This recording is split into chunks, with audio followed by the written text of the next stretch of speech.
Today, we're going over the most disturbing revenge stories in history. Oda Nobunaga and Sugitani Zenjubo. It's June 22nd, 1570, and a ninja is lying in the brush above a mountain pass, waiting for his target to arrive.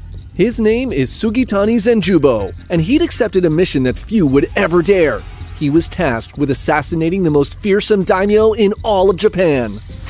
For over 100 years, Japan had been engulfed in total war. Regional warlords had carved up the islands into 68 provinces, and every man who could raise an army was convinced that he would be the one who would one day rule the entire country. Alliances are shattered as quickly as they're made, as every ruler looks for their edge, and from amidst this chaos, a minor warlord named Oda Nobunaga had gone from a complete nobody to the most feared man Japan had ever seen. See, Oda was one of the first samurai to equip his army with the Tanegashima, an early matchlock gun. The results on the battlefield were horrifying, as anyone who fought him quickly saw their samurai fall without even having drawn their swords. Within the span of just 8 years, Oda had grown so powerful that he's able to place a puppet shogun into power. He was now one step closer to his dream of being the one to unify Japan.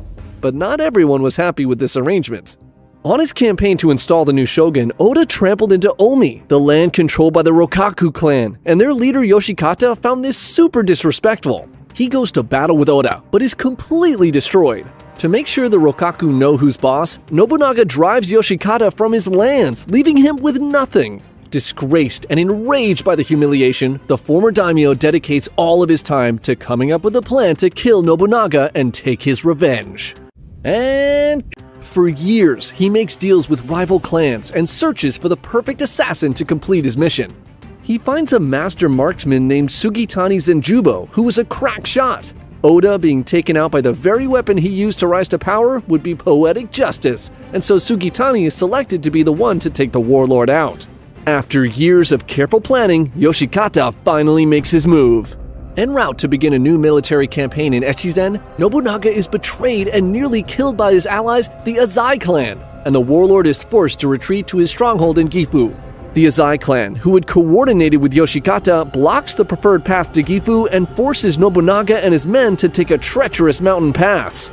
This is where Sugitani had been placed, and soon the assassin sees his target come into view.